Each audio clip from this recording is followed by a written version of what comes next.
Et bonjour tout le monde, on va se retrouver aujourd'hui pour une nouvelle vidéo un peu sous forme de tutoriel. Donc les personnes qui viendront d'Instagram l'auront compris dès le titre.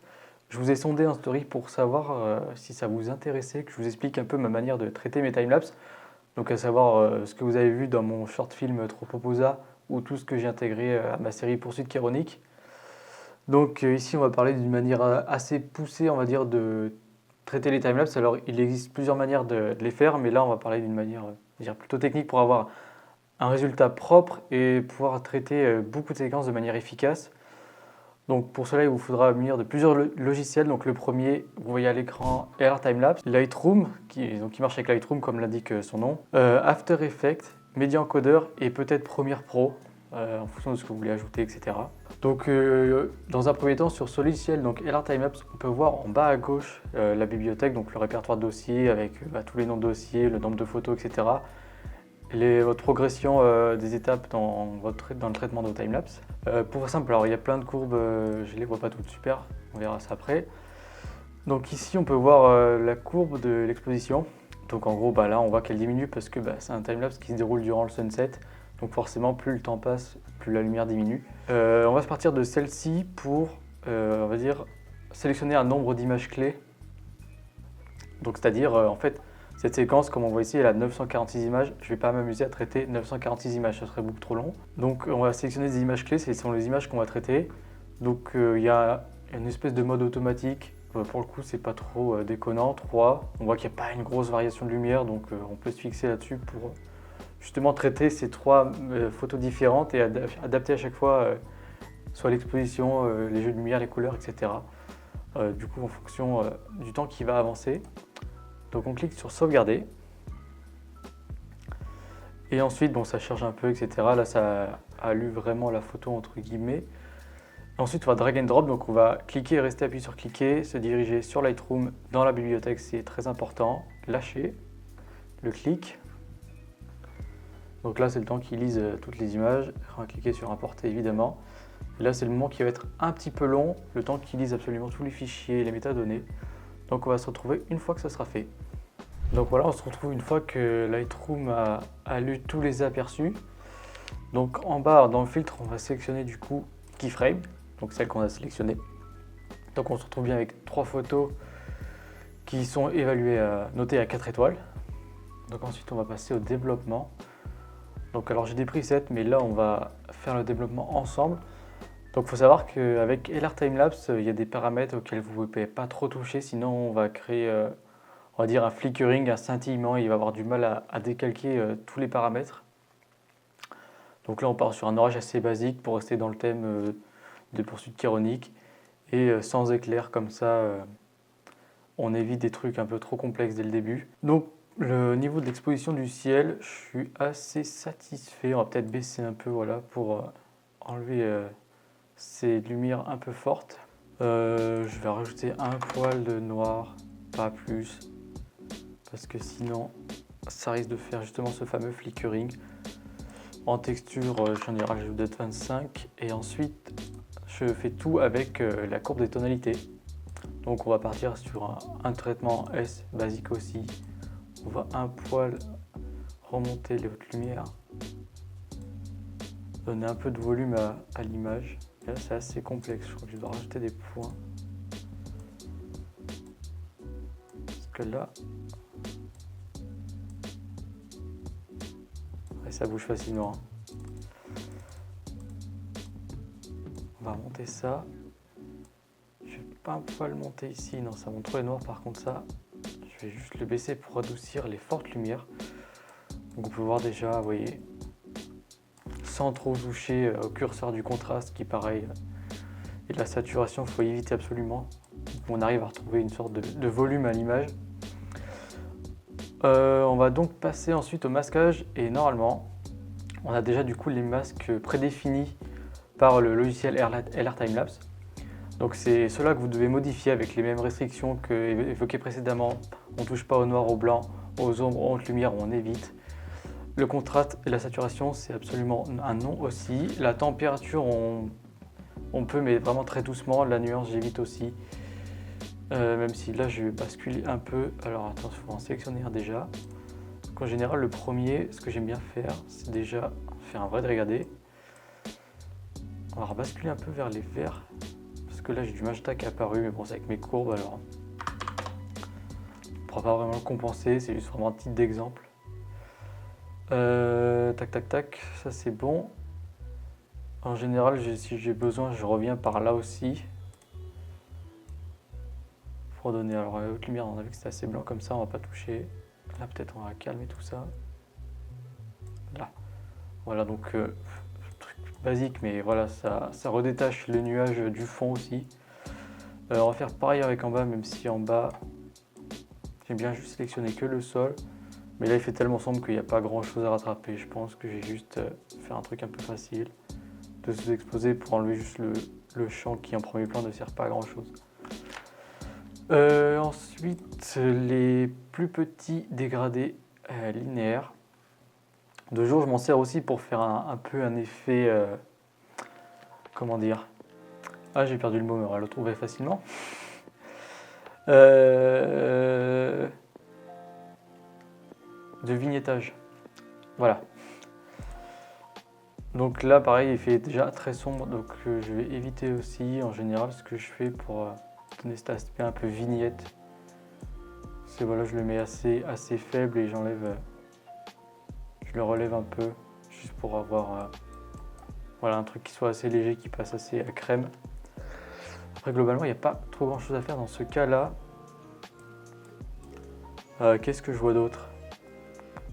Alors déjà, on va juste orienter aussi les lumières par là par contre, parce que l'image est vraiment plate. On va faire un espèce de... Voilà, donner un peu de... coucher de soleil. Et celui-là, je sais pas trop quoi en faire. En vrai, on peut pousser le truc bien loin, mais on va juste montrer pour la vidéo, faire un truc un peu, pas concon, mais presque. Voilà, vite fait, sous-exposer le sommet du nuage. Donc déjà, on récupère un peu d'ambiance. On va rester assez simple hein, là. Alors, ce qu'on peut faire, parce que je vois déjà une poussière.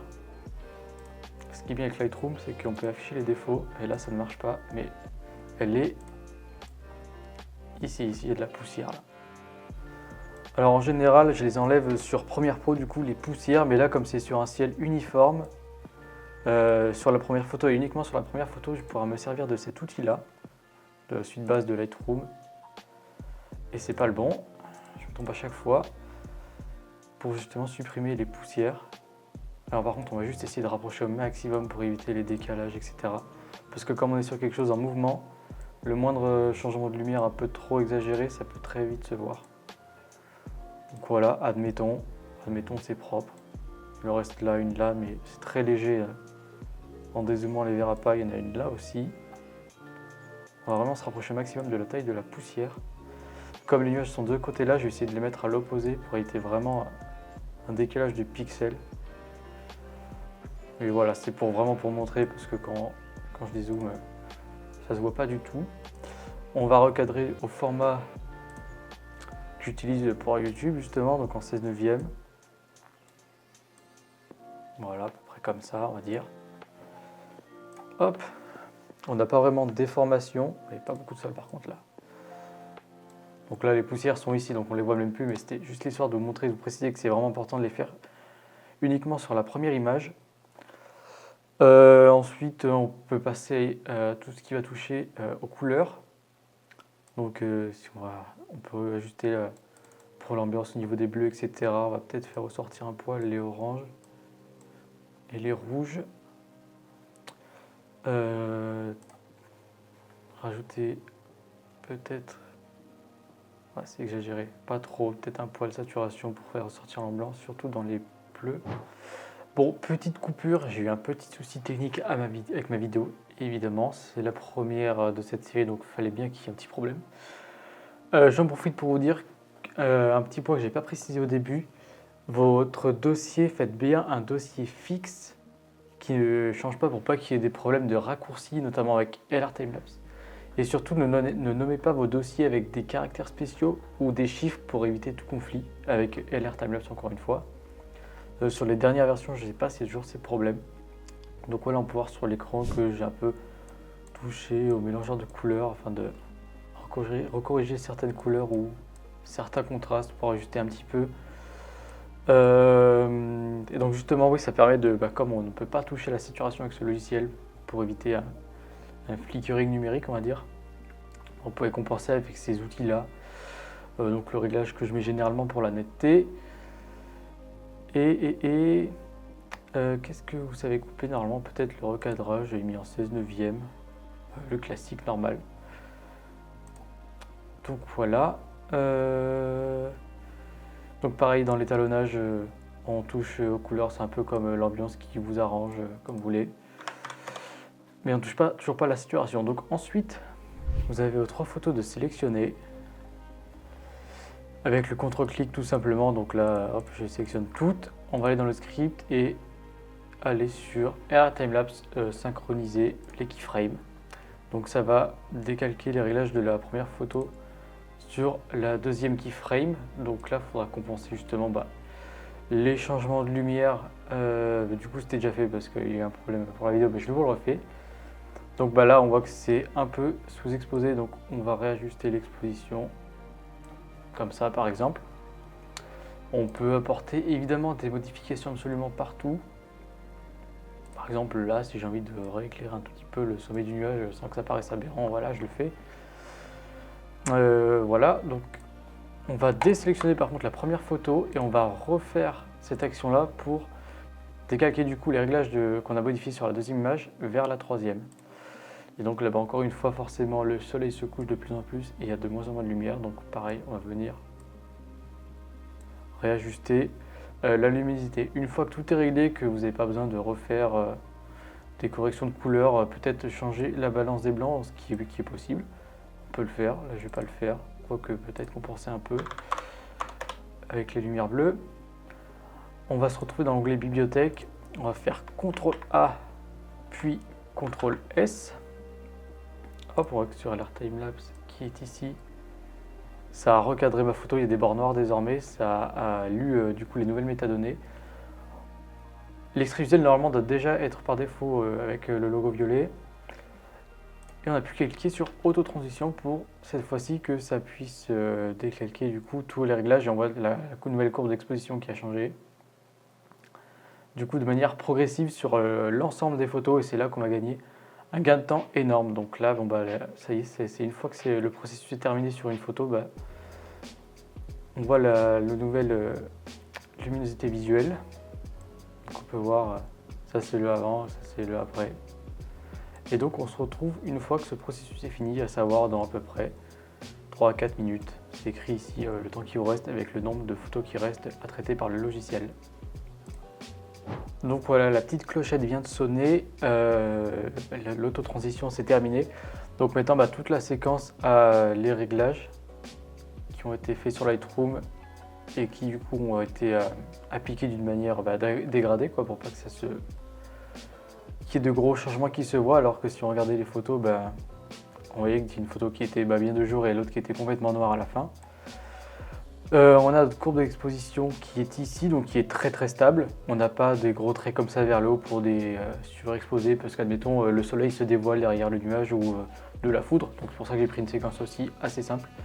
Ni vers le bas avec des moments sombres où des nuages pourraient cacher la lumière dans le cadre de déplacement, mais peut-être qu'on le verra pour le timelapse de mer de nuages, ces formats-là. Donc là on va passer au défliqueur, donc on va aller sélectionner une zone, on va dire neutre, une zone où il n'y a pas de variation de lumière, pas comme ici par exemple où là tout de suite elle est beaucoup moins droite, on voit que ça fait une courbe parce que le nuage reçoit de la lumière et d'un coup pouf, il devient sombre, il devient noir, donc on va pas se baser là-dessus pour compenser du coup un changement de lumière vu que c'est normal qu'il y en ait un. On va aller peut-être ici par exemple. Voilà, la courbe est carrément droite, il n'y a pas de correction à apporter en vrai. Je vais juste vous montrer là, mais on le verra de manière un peu plus approfondie pour les mers de nuages par exemple. Comment vous dire concrètement? Par exemple, si je reprends une zone des références ici, on voit que ça fait une courbe et qu'il y a quand même des petits sursauts de la courbe violette. Et donc la verte, ça va être une simulation de la correction qui va être apportée. Et donc si j'augmente la force de correction, on voit que la courbe verte s'assouplit, devient vachement plus lisse. Et c'est ça qu'on va chercher à avoir, mais du coup, dans une zone où il n'y est pas censé avoir de variation de lumière, parce que sinon, comme je l'ai dit juste avant, on va compenser quelque chose qui est normal. Donc bah voilà, par exemple, on peut s'arrêter là. Tout simplement, on voit que la courbe s'est totalement lissée. Moi, j'aime bien avoir deux passes, une première passe et une deuxième pour corriger ou peaufiner, affiner on va dire, le réglage. Donc on va cliquer sur appliquer, voir ce que ça fait. Ça n'a rien fait, puisqu'il n'y a pas beaucoup de choses à changer. Si on prend le cas ici, donc là on va cliquer sur peaufinage, forcément ça revient au même. Donc là ça reprend le truc à 0. Et là c'est en train de relire la séquence et on voit du coup les corrections qui ont été appliquées qui s'affichent là. Donc ça se joue à pas grand chose, là c'est plus 0,03 d'exposition. Là c'est plus 0,01. Voilà, c'est pour récompenser tous ces petits sursauts voilà, qui doivent être dus au déplacement du nuage. Donc on voit qu'il y a des facettes du nuage qui sont plus exposées ici et là qui sont moins exposées. Donc c'est un peu ce qui doit jouer pour ça. Donc on va supprimer parce que c'est pas ce qu'on veut. Donc voilà, une fois que ça c'est fait, oula j'ai mis ma souris ailleurs. On voit bien du coup que la barre entre guillemets de progression du traitement du timelapse, on a les icônes qui apparaissent au fur et à mesure des étapes qu'on a validées. On va passer ensuite sur After Effects. Ça je ferme, on va aller sur le projet. Je vais ouvrir un dossier, je vais retrouver ma séquence qui est ici. Je vais la drag and drop, la glisser. Donc voilà. Donc là, ça sélectionne automatiquement toutes vos photos, vous avez juste à prendre le dossier. Ok, parce qu'on va conserver les réglages qui ont été faits au préalable sur Lightroom. Hop, on va la glisser ici. En général, par habitude, donc dans composition paramètres de la composition, j'aime bien avoir une cadence de 29,97 images par seconde. Donc là, ça va en fait empiler toutes les photos à une cadence de 30 images par seconde, grosso modo. De rajouter un poil de netteté. Hop. Et ensuite, on va passer au quatrième logiciel. On retourne dans composition et ajouter à la file d'attente média encodeur. Voilà. Donc là, je vais cliquer sur mon fichier de sortie parce que je ne veux pas que mon rendu vidéo se fasse ici. Je vais aller là. Ah purée, j'ai pas mon disque dur externe. C'est pas grave. On va la mettre hop, ici. Hop, on va l'appeler comme ça, c'est allié, parce que c'est juste à côté. Et il n'y a plus qu'à appuyer sur le bouton Play pour que ça ingère toutes les images, enfin le fichier depuis After Effects et que ça puisse justement encoder le futur timelapse.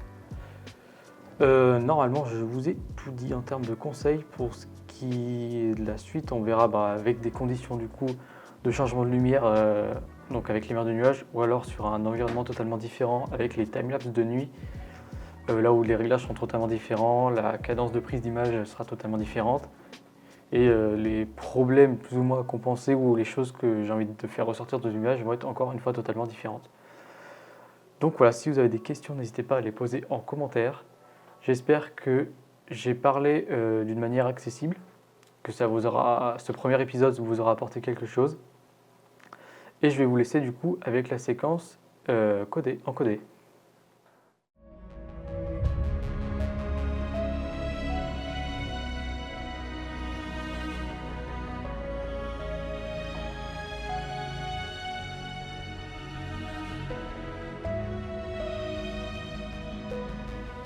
Donc voilà, vous venez de voir la séquence encodée. Donc je peux passer après l'intégrer à Premiere Pro, donc le 5e logiciel, pour effacer donc la poussière que je disais qui était gênante en bas du paysage et après faire des espèces de transitions avec un fondu au noir au début et à la fin, rajouter une musique dessus, etc. Pour avoir peut-être un rendu, pour le mettre sur un short ou un réel par exemple. Plus tard, garder cette séquence pour l'intégrer peut-être dans un film que vous avez vu sur le nom de mes dossiers. Voilà. Merci d'être resté jusqu'au bout et on se dit du coup au prochain épisode qui sera sûrement soit une vidéo où je vais développer une photo, soit où je vais revenir sur un instant d'une de mes chasses aux orages de l'année 2025. Allez, sur ce, à la prochaine.